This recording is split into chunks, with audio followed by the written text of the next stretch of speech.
l'architecte des temps et de l'espace, le maître de l'histoire et le conservateur de toutes choses tant visibles qu'invisibles, Yahushua Hamashi. L'information la plus crédible, c'est dans Paul Malebo Magazine. Paul Malebo Magazine fait un zoom sur les sénateurs Sangouma Moussai, l'homme aux actions concrètes. On y trouve aussi l'édito de Patrice Bohoto, flashback d'un homme d'exception sur l'année 2022. Paul Malebo Magazine, c'est aussi ces visages bien connus du Grand Équateur. Ils sont incontournables en 2023. Poignée de main riche en signification entre Félix Tshisekedi et Sangouma Moussai, la rencontre du sénateur avec des parlementaires belges, c'est dans Paul Malebo Magazine.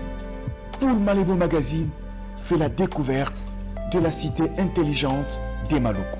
Une cité avec des maisons intelligentes solaires à vendre de 45 000 $ à 85 000 $ avec possibilité de payer à crédit pendant 3 à 5 ans à travers les banques locales.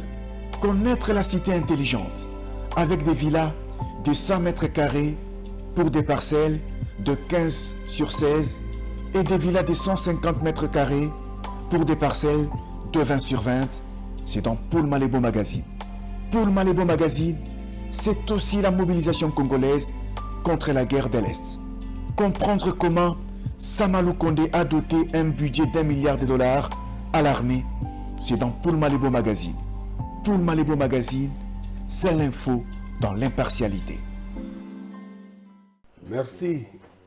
Pesi bino le susu mbote e belé da bino baibanso bozu susu de baku ya kolanda biso lelo lundi le 5 juin na itando ya bino eke te pesi bino ba merci e belé tika te nkolo Nzambe a pambola bino boza pete boza toujours branché na rendez-vous na bino ya chaque lundi na 20h10 na Congo Web Télévision pour to na émission na bino bolingaka kombo ya to kanisa mboka yango totuna tango iso nani akoki kolinga Congo mbelengai neto sangaki Nzambe a pesa biso za ba congolais te ya pesa biso mboka otoni nkita ebele mboka o monene avec 145 territoires avec 26 provinces avec une superficie de 2 344 860 km². Oh mboka monene 80 fois plus que la Belgique. Somme. Merci. Tu sais que Penabino, tant que vous avez une émission, vous avez une émission, vous avez une émission. Pour le civisme, c'est la société. Bolungo Congo, c'est la société. Ah, oui, biso quand ça mboka, toujours que c'est la bino Bolungo Congo. Ndenge to ko linga mboka na biso. Merci wa to ko pesa bambote ebele na bana ya ngiri kuna na debu ngiri pe Fondation Les Amis de Patrice Bohoto. Merci Nabino Banson. Bambote na biso pe lisusu kuna na mboka Mikeli ya Poto. MK Meta Kabongo pe na famille Kabongo Mobimba. Merci mbote mingi na Keta Badibanga. Kizaba Nikes. Papa Mbera na Anvers. Jean Kizeba. Oh. De connaissance Molai. Mbote belé, Toussaint 10 kilos. Histoire. Bino Baïbas, vous avez les anciens acolytes, il y a Saint-Pudis. Vous avez belé les Mikili Poto. Tu peux si bino Mbote belé, pe na bilingue ya Munda Nyonso ya Saint-Pudis. Oyo, vous avez na Mikili Poto. Tu peux si bino Mbote ebele. Pe réachal na bandeko banso ya FRAC, Fraternité d'Action Catholique. Baïbaza na Mikili Poto. Voilà, tu peux se Mbote ebele na CP Trésor Moabi. Yannick Tchonzana Londres. Pe bandeko na biso na Canada. Bamo le Sol. Fourmi Rouge. Maman Dodo Mujinga. Oh, Maman Dodo.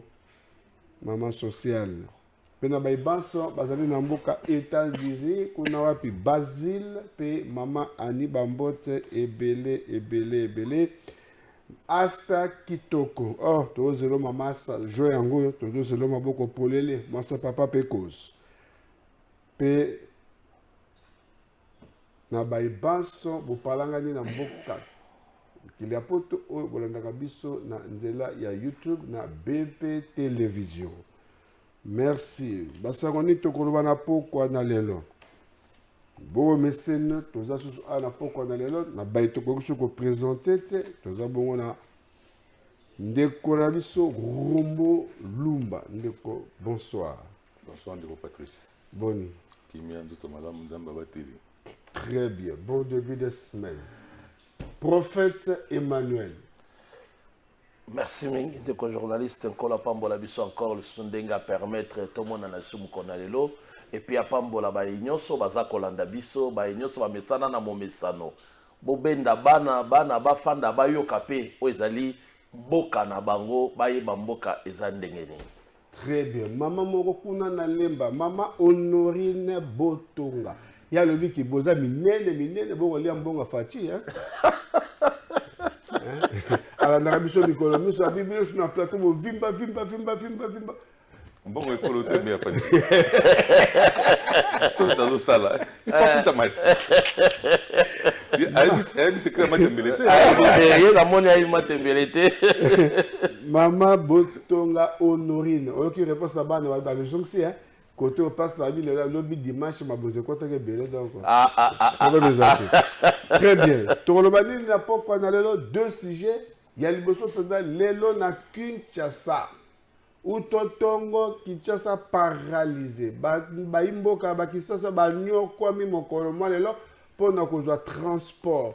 Vous voyez que bana na biso na kelas ba bandi bongo ba session. Donc l'examen il y a fin de l'année kasi les élèves qui passent pour na bango ba koma na école. Pour ba ko ça ba examen. Ba fonctionnaire ba tamisala biso ba base na ton poto se déplacer ezala qui somo na Kinshasa. Transport ezalité. Ba transport to ba kumbi mituka ba sali bongo grève. Ezali normal. Ça la constitution donc grève ezala normal. Kasi de population ezako souffrir. Basali grève pour nanini. Tous les bango balobi était tracasserie policière et l'équipe. Ils ont banalisé sous terre nani akoki kotuna ba transporter mikanda. Kokangande kokanga. Oh ba policier. To yebite. Ba susu bata ba bande vert, ba susu ba ujana, ba kombo ndenge na ndenge. Na ba ta sécurité ba BSD. Bureau 2. Ba bureau 2. Bango nyonso bakumukanga mituka. Bakanga ba mboto finalement tokomi wa désordre côté mboto qui ça paralysé les bato ba nyoko mi na transport. C'est juste sur trouver yango wana, yango tongo tout na ba déco ezanini. Papa Rombo. Bon, ezali situation moi vraiment na habité mon gars nazo regretter mais pour la général Kasongo responsable ville. Ba méthode de gestion est adaptée dans les circonstances. Hein? Normalement, Kinshasa il fallait tout un côté état d'urgence avec une direction militaire parce que lorsque comme les binotis dans la frontière, tout ça normalement et puis le président de l'Assemblée nationale dit que Kinshasa est en insécurité. Ils ont une déclaration grave où il fallait tirer les conséquences bon à partir d'aujourd'hui. Toutes les autorités politico-administratives, civiles, mais bon, va salité. Mais lui qui est le patron de la police à la ville de Kinshasa, il fallait quand même avoir un peu plus de rigueur. Au moins, pourquoi il y a un esprit de mort? C'est parce que l'air au monde que mentalité, c'est une méthode forte pour maîtriser la situation. Mais on dirait que général Kasonga ils ont posé ce problème grave. Parce que nombre de services de sécurité à ville accès à maboko na ye chauffeur bazali bateau yep fois sécurisé mais leur chauffeur ba comme une insécurité comme mobulu heureusement kutu aider sur le bano ya moto bazaka pe na organisation na bango so pe lekise makasi basala lokola mutualité na bango pour na se sécuriser mutuellement mais comme les chauffeurs ne sait pas bazala idée mutualiste wana te. Oh,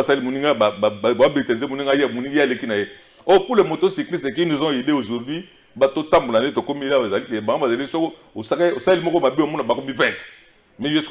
moins sécurité, c'est comme ça qu'ils tourner les lots. Mais les policiers qui n'ont pas le même esprit de solidarité que les motocyclistes, la merci à Batouana et les généraux qui ne dit rien, comme si comportement na un jour de côté na bakino déjà toza menacé de l'extérieur par la sécurité na kati ya Kinshasa ba comme sur la sécurité par rapport à bato ba sécuriser bato et comme ko bang est-ce que bazo sala te po ba énerver bakinois po ba ouvrir vana moko boye bon tu sais banaliser ça quand même mingi donc ça eloko moko penza donc lelo bato ya mutuka balembi ba bis poto la kisake tozo sepela te to fana na ndako si biso toza lelo na plateau c'est parce que tozo moto na moto heureusement bana ngo pe bazali basel biso sinon la ville serait vraiment paralysée et ça c'est dangereux. Je crois que le général Kassongo doit nous dire quelque chose sur le gouverneur à l'Obaraté il y a taillé l'Obakame pour toi qu'est-ce qui se passe. Merci na batu ya ba transporteur bazo réclamer ba lobi tracasserie de tracasserie bata transport paye ba bureau de paye ba policier ba roulage ba PC tout le monde est devenu agent ya contrôle mécanique ko kangande ko kang le lo ba sepelite ba manifester ba lo ba bimate to nyoko mi mokolo mobimbo tout comme na pourquoi wa to nyoko mi o tel bon transport prophète à qui la responsabilité ezali pasi parce que tu as dit bien qu'il y a des agents qualifiés il y a ezali police routière police roulage mais au bazali ko kambama na mokonzi ya police ya ville ya Kinshasa o ezali général Kassongo pe na kati ya province ya Kinshasa to yebi ke na autorité o azali gouverneur azali wana o esengeli na ye ayeba kolande la situation nyonso ya ville ya Kinshasa et puis bayeba ka ko rendre compte parce ya lelo c'est comme si bakonzi bakanisaka bazaka bakonzi ya bango moko or bako bosana ke bache bango wana pona population donc esengeli na bango bazonga ka basala ka retour vers la population banda bandi kolela bandakala makamba tracasserie routière tomoni yango tobiki yango na ba forme nyonso boko fana na mutuka bo bakoteli bino boko fana na mutuka bodo oh mutuka eza lokola résidence ya moto okoki kokota te sans que a autorisé yo mais to komona yango moni ba chauffeur balobi to sala grève et puis balobi soki babongisi te bakokende bikolo misato or eza kosenga yango na kokota na esika de korombo alobi on ne sait pas est-ce que ba autorité municipale auto ya police ba ko travailler contre régime to ba ko travailler na lolengeni parce que c'est comme si quand le peuple se sent à se sentir que azali gérer azali contrôler te azali baza ko venir ye na ba problème na yete c'est comme si baza ko linga ko inciter peuple na likambo moko po banda lelo e bandi banda kala uta peuple aza ko lela makambo ya tracasserie ba police ba service eleki bureau de Nanzela, police routière Nanzela, Oudiana Nanzela, ba misusu bokoye bato komona tina moto akomi na bimi aya kangi motuka.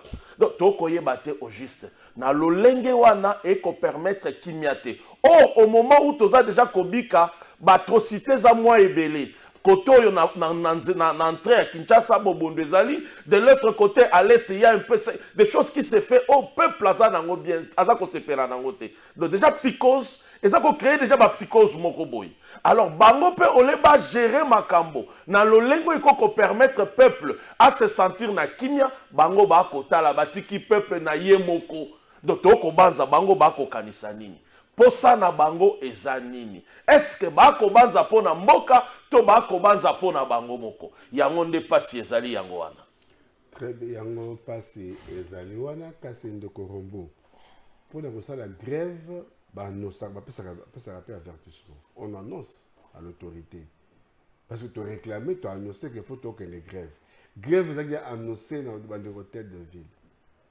Pourquoi l'autorité a désamorcé grève tactique ici avec tout ce que vous racontez ici comme insécurité et tout. Il y a une compétence ou quoi? Oui, Patrice. Je cite deux autorités. Moko à l'époque, le premier vice-président de l'Assemblée nationale. Jean-Marc Kaboune, Kinshasa n'est pas dirigé. L'actuel vice-premier ministre chargé de l'Intérieur, avec député provincial, lui aussi a dit que la ville n'est pas dirigée. Je connais les réactions il y a un gouverneur par rapport à ma propos. Mais c'est ça, qu'est-ce qui se passe? Tout s'approprier slogan et musée. faut se prendre en charge. Donc, le prophète a dit, mutazo sécuriser bangote. Va se prendre en charge pour que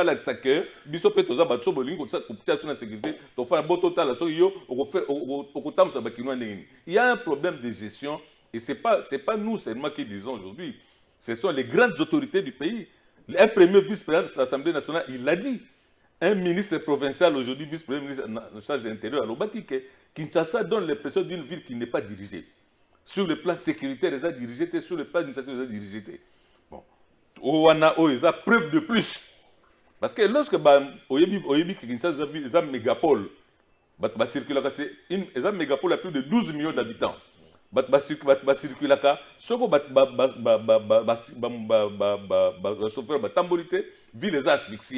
Il faut anticiper. On n'a rien fait, on a laissé faire comme si tout le monde était en grève, il y a un prophète. Est-ce qu'on ne cherche pas à énerver les Kinois? Et c'est pour quel but? Moi, je crois que ça banalise le service de renseignement, il faut faire une enquête, parce que situation de vivre,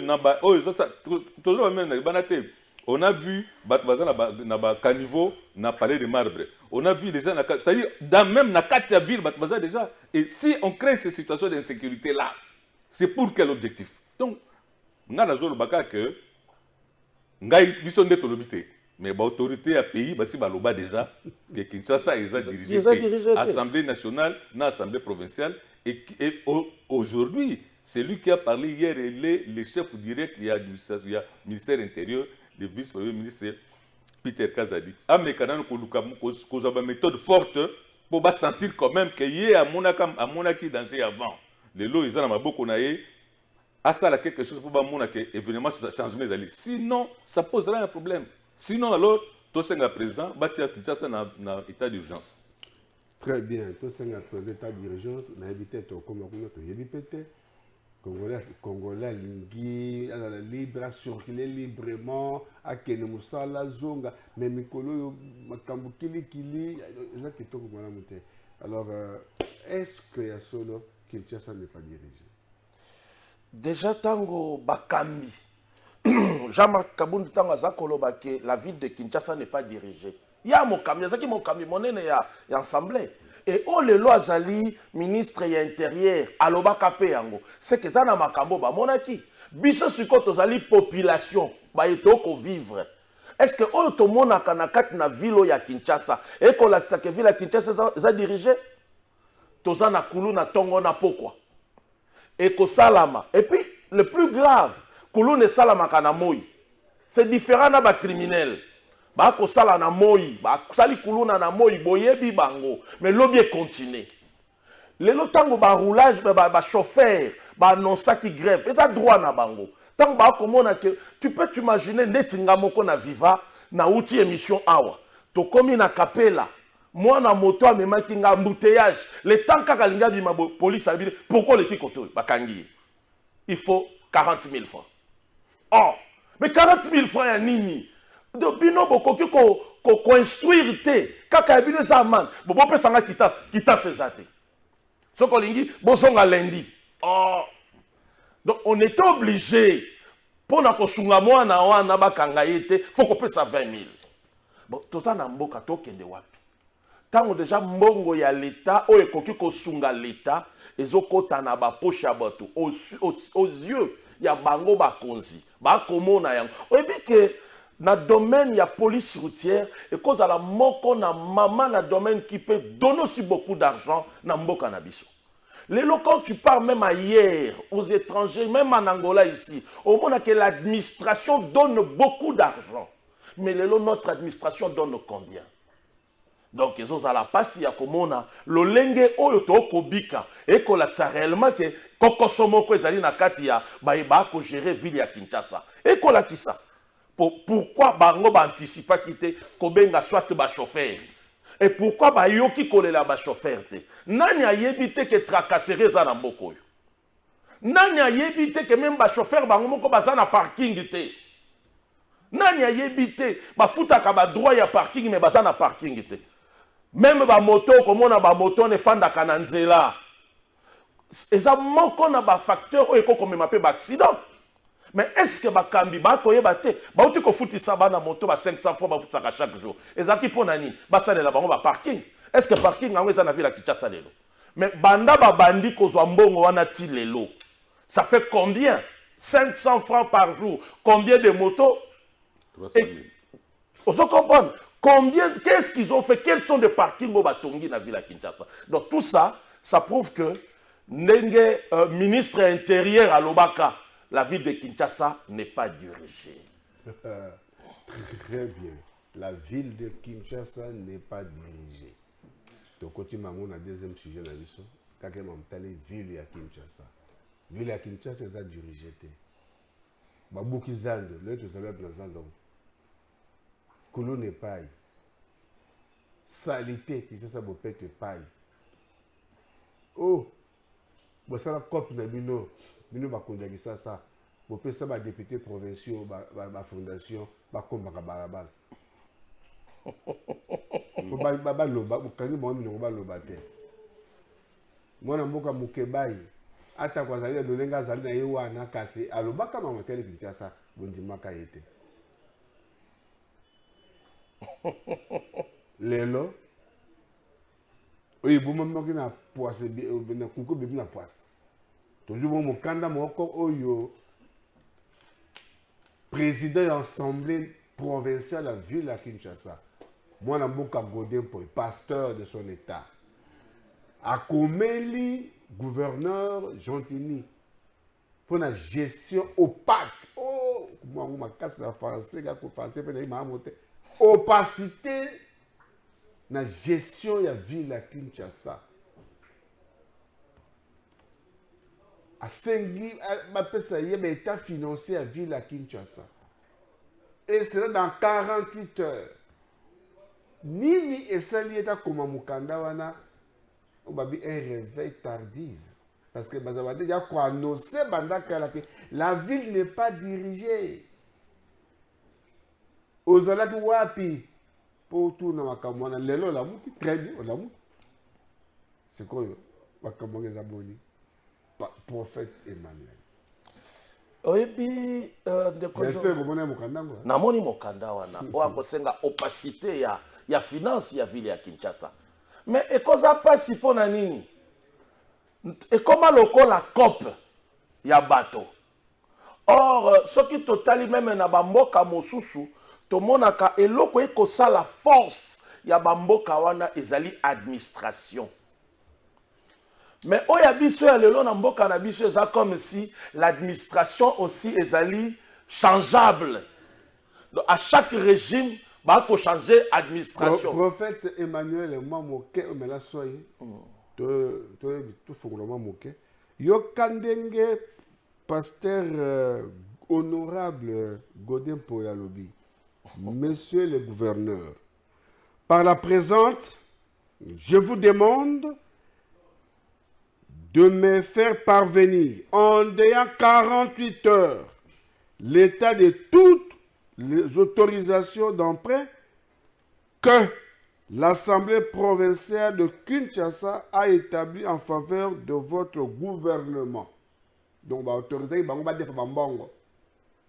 au regard de l'opacité qui a caractérisé cette opération, je vous demande de me faire la situation des sommes qui ont été libérées ainsi que leur utilisation, faute de quoi je me réserve le droit de saisir toutes ces banques pour arrêter la procédure. Oh là là, c'est grave. C'est grave.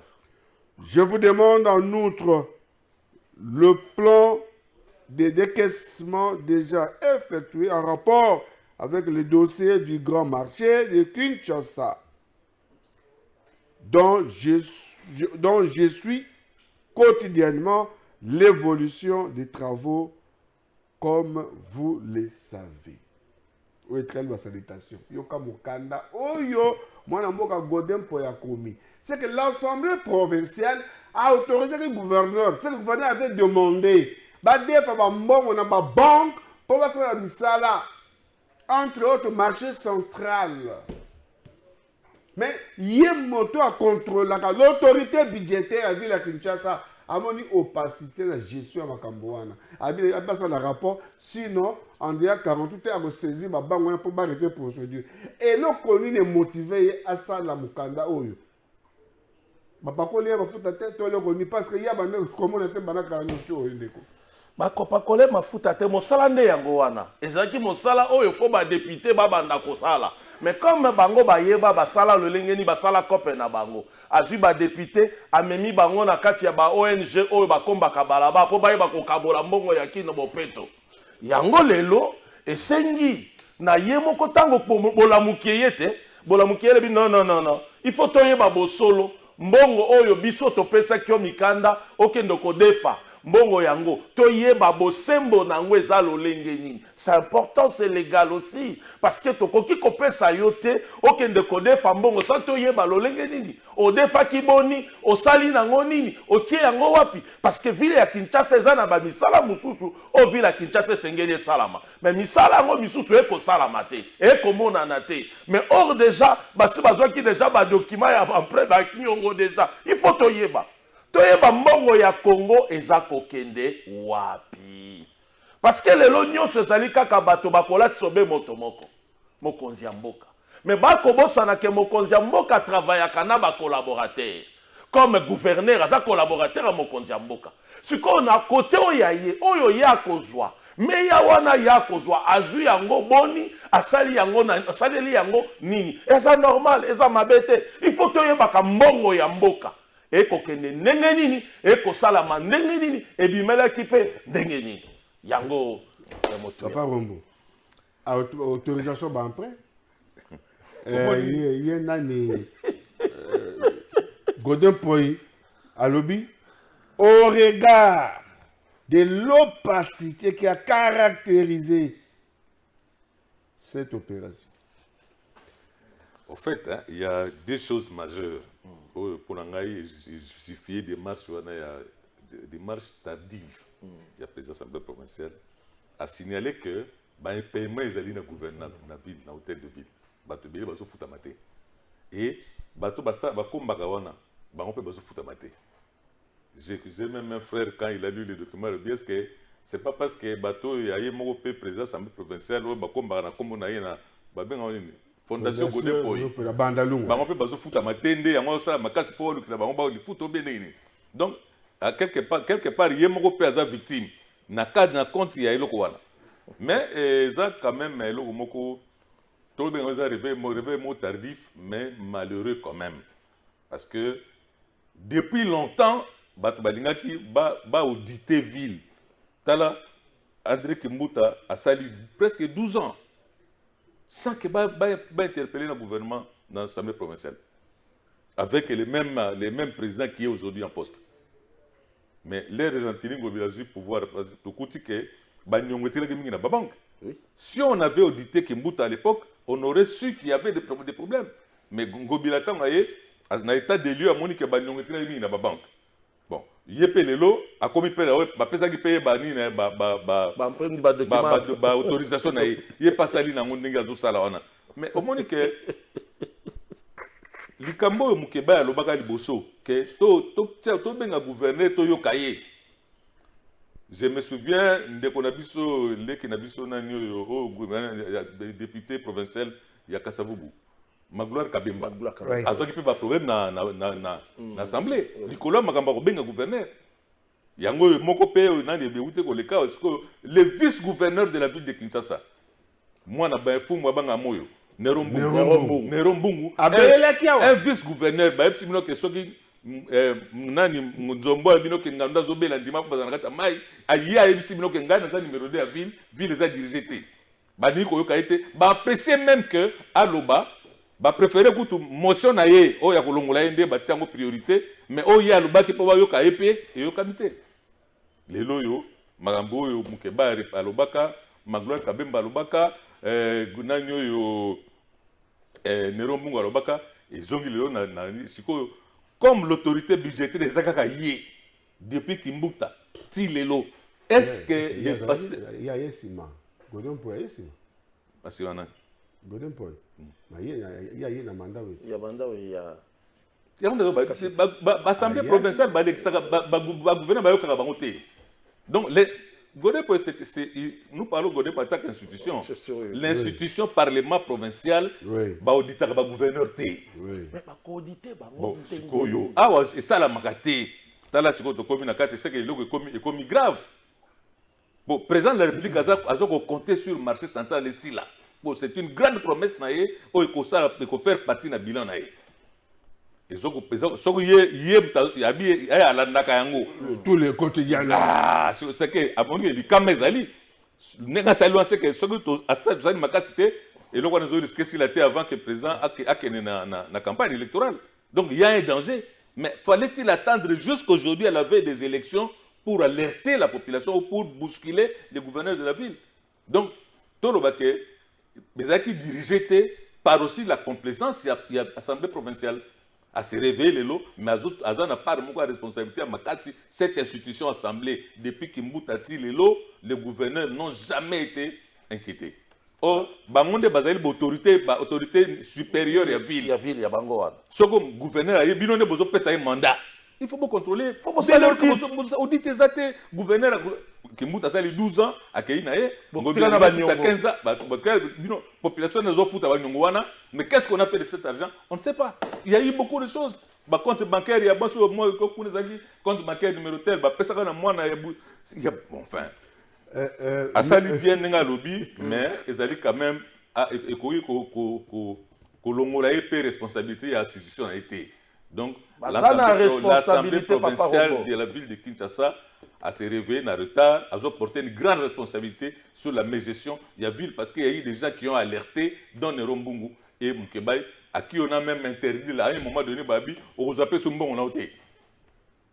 Monique situation est que le quoi est entretenu les lots pour l'année ce que mboa sumboa les lots et l'autre qu'est-ce qui s'est passé mboa sumboa Nerombungu abelela ki ba mona ki mutaliboma po azaki makolongulu azoloba ba mona mutaliboma Mukebe ba benga soula po alobaki ma gloire a dit ba menace oui mais les loyo c'est Godin Poy pasteur hein dans lobby est-ce que à ça qui pense que là était à part moi qui m'a besoin ya ben l'élection président ko ya à pas ça c'est le parti politique alors il y a ça pense pas bangaité yenda mais et quoi que ça raté parce que biso ba kino to yebi que mutajera ka ville que ça c'est Godin Poy ça la ville ne marche pas lorsque nous disons que ville les autres marchaient c'est numéro 1 c'est lui. Il y a un mandat, il y a un mandat pour le gouverneur.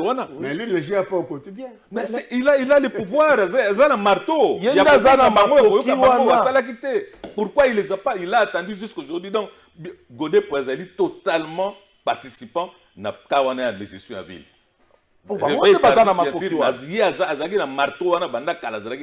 Parce que les gens dénoncé la vitesse de Nerombo. Vitesse, oui. Mambo ya lobi babengi kutu ba yo kaite ozoko se plaindre de quoi mais basta li pleo ya ye pétition na ye et l'équipe rapide ya kayena ba. Est-ce que makamba loba ke zaka lokuta? Ezaki lokuta. Yango lelo tozongit. Bango moko basa yango na loba ke za lokola kope ya bato. Bozui bato fallait basala bodit. Bokoti bango na kope bopesi bango ba ONG ba komba. Mais tant yé gouverneur basaka état de lieu. Ba mona ki mbebe zali. Prévenir que le ministre provincial de la Finance Kimbuta dans la prison.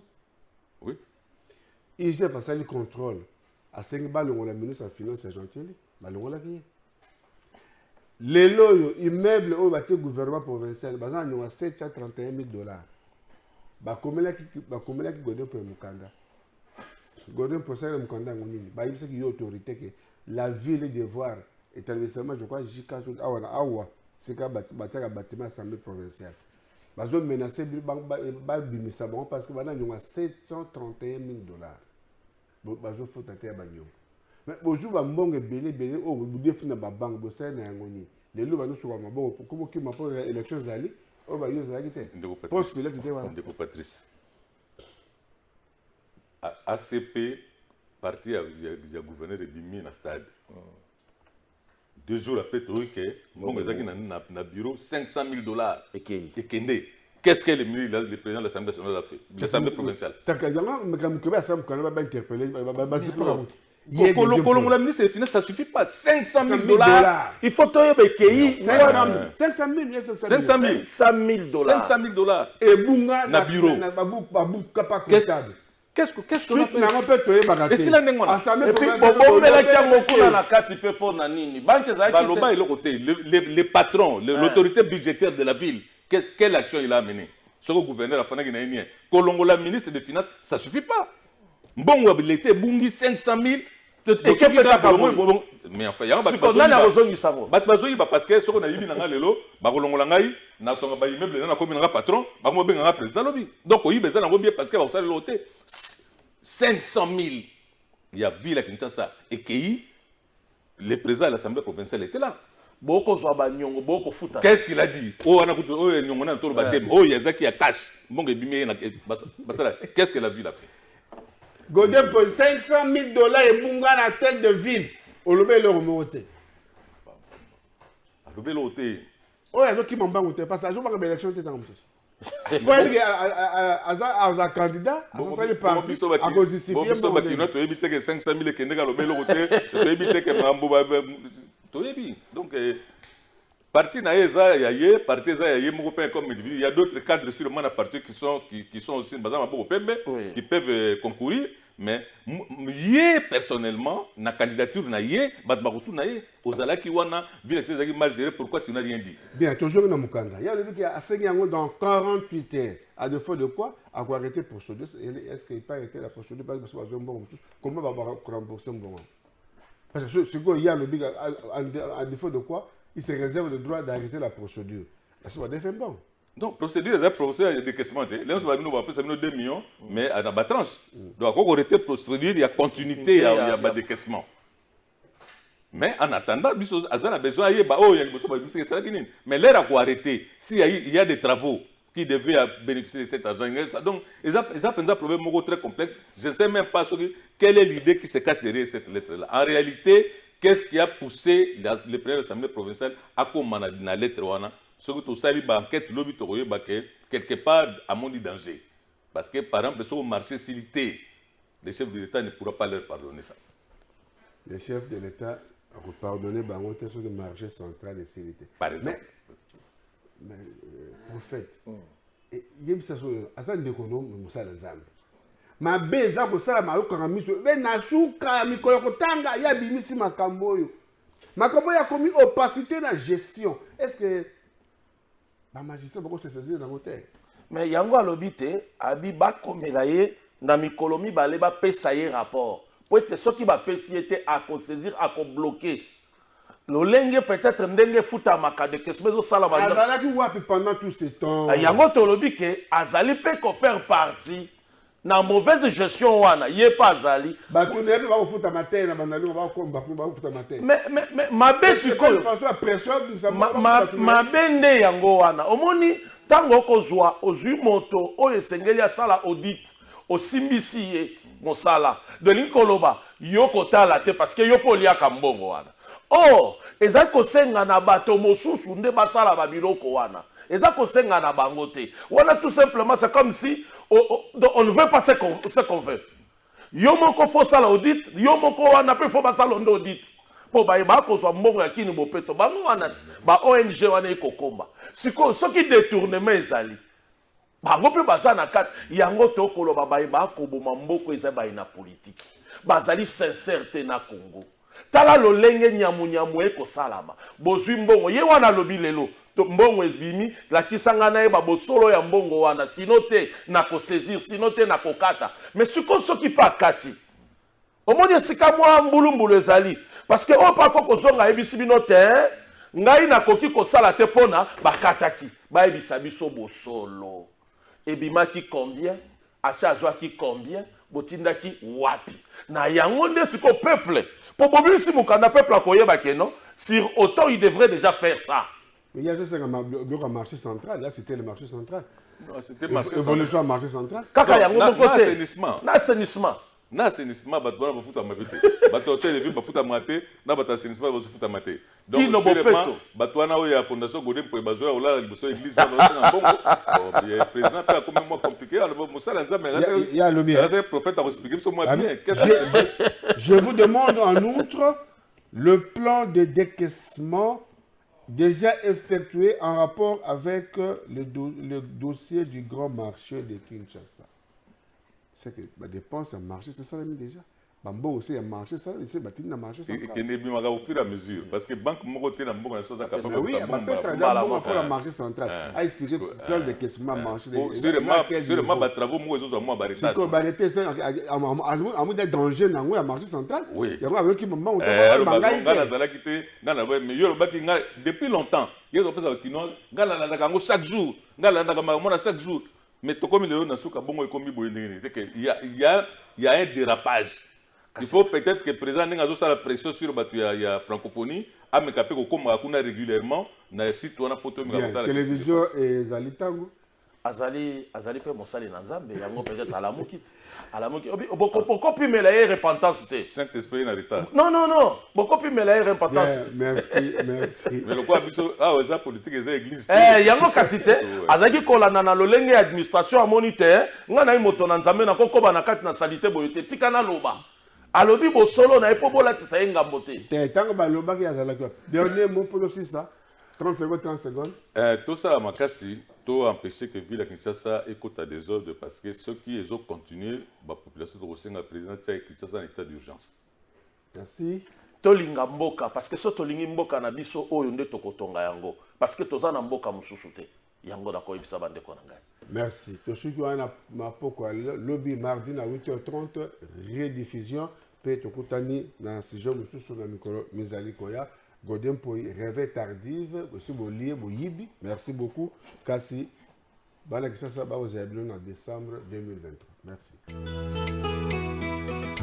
L'architecte des temps et de l'espace, le maître de l'histoire et le conservateur de toutes choses, tant visibles qu'invisibles, Yahushua Hamashi.